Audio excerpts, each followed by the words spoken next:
They fired the 50-year-old waitress. What the hidden camera caught left everyone speechless. It was a quiet Tuesday morning when Ruth Barnes walked into the diner, the place she had worked for 30 years. The familiar scent of coffee and bacon filled the air, and the sound of clinking dishes echoed in the background. But today felt different. The owner, Mr. Larson, called her into his office and delivered words that shattered her world. "I'm sorry, Ruth, but we have to let you go." She stood there, stunned, her heart sinking. Ruth had always given her best to the diner, her warm smile, her care for the customers. But now, because of her slow service, she was being replaced. For 30 years, this diner had been her second home, and now it felt as if she no longer had a place there. What had gone wrong? Have you ever felt like your world was turned upside down without warning? Let me know where you're watching from. Ruth spent the next few days in a quiet haze. The diner that had been her life for so long now felt like a distant memory. Every corner, every chair, every familiar face seemed to mock her absence. She knew the new, younger staff was eager to prove themselves, but Ruth couldn't shake the feeling that they weren't just replacing her, they were erasing her. At home, the mornings felt colder, the silence louder. Ruth walked the streets of the small town where the diner was located, her thoughts a constant swirl of confusion. She tried to keep busy, but nothing could fill the hole left by the loss of her job. What was she supposed to do now? Meanwhile, at the diner, things were changing. The younger staff, hired to revitalize the place, began to mock Ruth's slower pace. They made jokes when she wasn't around, teasing her for taking her time with customers. Ruth had always believed in treating her customers with respect, giving them a little extra time and care, especially the regulars she had known for years. But the young staff didn't understand that. They saw it as a weakness, a flaw. Ruth didn't know about the hidden camera. Mr. Larson, feeling a growing tension, had installed it, hoping to catch a glimpse of what was really going on.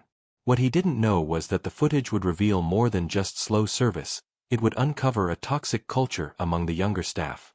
The hidden camera caught moments Ruth had never known about. The young staff would openly laugh at her behind her back, mimicking her movements and making fun of her for being too slow. They thought she couldn't hear them.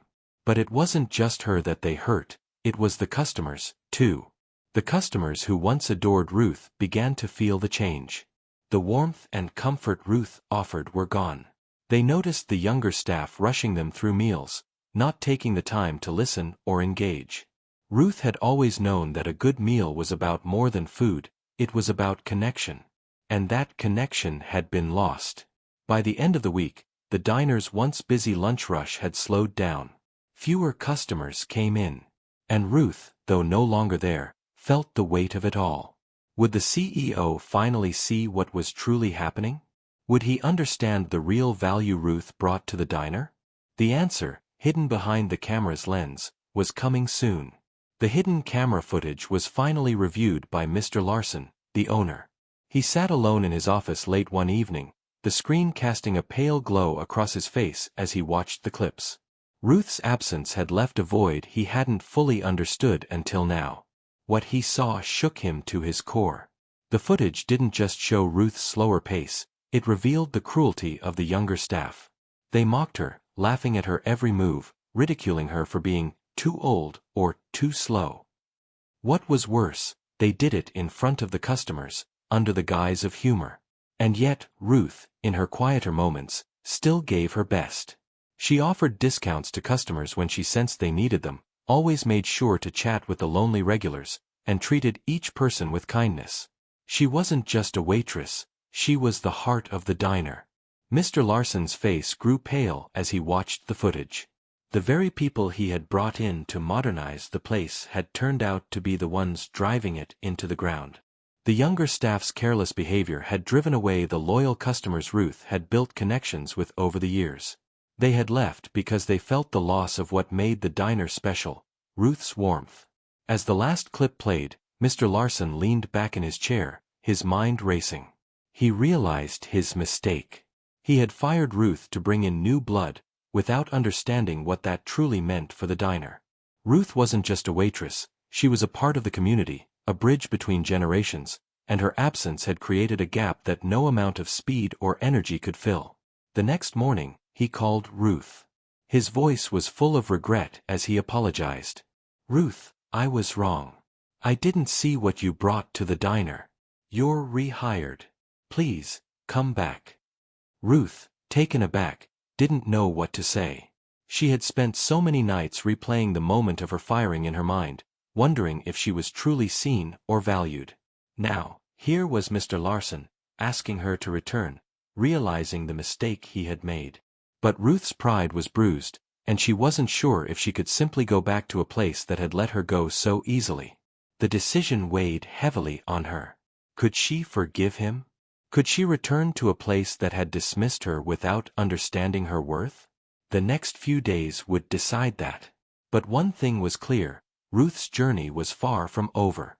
Ruth spent the next few days in a state of quiet contemplation. Mr. Larson's apology was a start, but it didn't erase the sting of her sudden firing, nor the harshness of the way she had been treated. She had dedicated 30 years to that diner, building relationships with customers, earning their trust, and giving them a space where they felt valued. To be let go because of her age and slower pace felt like a betrayal. As she sat in her small kitchen, staring out the window at the quiet street, Ruth couldn't help but feel a mix of anger and sadness. She had worked so hard, always putting others before herself, always patient and kind. But now, she was left to wonder if that was enough. Was kindness enough in a world that seemed to value speed over connection? The next morning, Ruth arrived at the diner, unsure of what to expect. As she walked through the door, the familiar smells of coffee and fresh toast filled the air, but the atmosphere was different. The younger staff, though quiet, seemed to watch her closely. There was no warm greeting, no welcoming smiles. Instead, Ruth felt like an outsider in a place that had once been her second home. Mr. Larson was waiting for her at the counter, his expression serious. "Ruth, I know it's been hard. I'm here if you need to talk." Ruth nodded, but there was no anger in her heart, only a deep, aching disappointment. She had hoped that her return would bring things back to the way they were, but the tension in the air told a different story. The younger staff, still resentful of her return, began to undermine her at every turn. They whispered behind her back, exchanged knowing glances, and made little snide comments when she wasn't looking. Ruth tried to push through it. She was there to do her job, to bring the warmth and care that the diner had once been known for.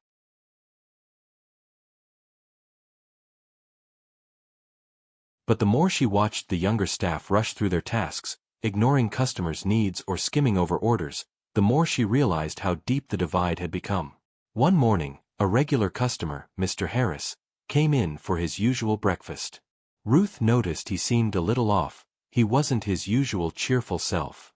As she poured his coffee, he quietly confessed, "I came back to see you, Ruth. I wasn't going to come anymore, not with all those new faces. They don't care about us like you do." Ruth smiled softly, her heart swelling with gratitude. It wasn't just about the food. It was about the connection. She realized then that her job wasn't just about serving meals, it was about serving people, about making them feel seen and heard. And that was something the young staff still hadn't learned. But as much as Ruth wanted to ignore the tension, she knew she couldn't. It wasn't just the younger staff causing the divide, it was Mr. Larson's decision to overlook the very thing that made his diner unique. He had thought speed and modernity would solve everything, but in his rush to appeal to a younger crowd, he had forgotten what really mattered. That evening, after the diner had closed and the last customer had left, Ruth sat down with Mr. Larson. "I can't go on like this," she said gently. "I'm here because I care, but if things don't change, if you don't understand the value of what I bring, then maybe it's better if I leave." Mr. Larson's face softened, and for the first time in a long while, Ruth saw him as more than just the owner. He was a man who had made a mistake and now understood the depth of it. "Ruth, I'm sorry. I've been so focused on the wrong things. I can see now what you've done for this place, and I've been blind to it. I've learned that kindness, care, and experience are the things that truly make a place special. We can change. We can make this a place where people feel welcome, no matter who's serving them." It wasn't an easy fix, and Ruth knew that. But in that moment, something shifted. Ruth realized that sometimes, standing up for what was right required patience, even if it meant facing discomfort.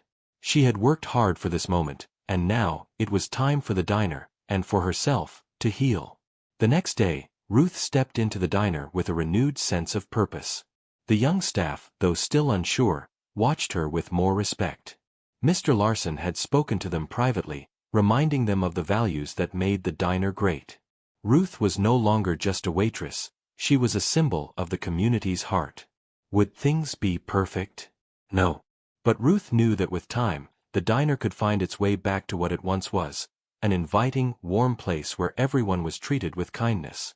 And that was a place Ruth was proud to be part of once again. As she greeted a new customer with a friendly smile, she couldn't help but feel that, maybe, this was the beginning of something better. The next morning, Ruth arrived at the diner with a quiet determination. The younger staff, though still hesitant, began to see the change in her. Ruth was no longer just going through the motions, she was focused on bringing back the warmth and kindness that had made the diner a beloved spot for so many. Mr. Larson, seeing the shift, made it clear to the staff that the diner's success wasn't about speed or efficiency, it was about the people. Ruth's approach, though slower, was valued. She knew the customers by name, their stories, and what they needed. And in return, the customers responded with loyalty. Slowly, the diner began to feel like home again. The tension in the air started to ease. The younger staff began to listen, observing how Ruth handled the customers with care. The regulars who had stayed away, slowly returned, finding comfort in Ruth's familiar smile. As Ruth looked around the diner that had once felt so cold, she realized that the changes were bigger than just her return. It was about respect, understanding, and learning to appreciate what really mattered. And though there would be challenges ahead, Ruth was ready to face them, knowing the diner was now a place where kindness and experience had a home. The diner, and Ruth's place in it, was now stronger than ever. As time went on, the diner grew even stronger. Ruth's presence had brought a new sense of warmth and respect to the place. The younger staff, once hesitant, began to understand the importance of kindness and connection. They started to value their customers, just as Ruth had always done. Mr. Larson made sure to support Ruth, reinforcing that it wasn't just about making money, it was about the people who walked through the door. He ensured the staff worked together, with respect and appreciation for the bonds that made the diner special. The regulars returned in full force, and the diner became busier than ever. Ruth's experience and kindness had transformed the atmosphere. It wasn't perfect, but it was better. Real connections were made every day, and that was something money couldn't buy. Ruth stood behind the counter one evening, watching the bustling diner, and realized that in the end, everything she had fought for had made the diner, and herself, whole again. Home, she thought. This is where I belong. And as the last customer left, she smiled, knowing that the diner's heart was beating once more, just like it always had.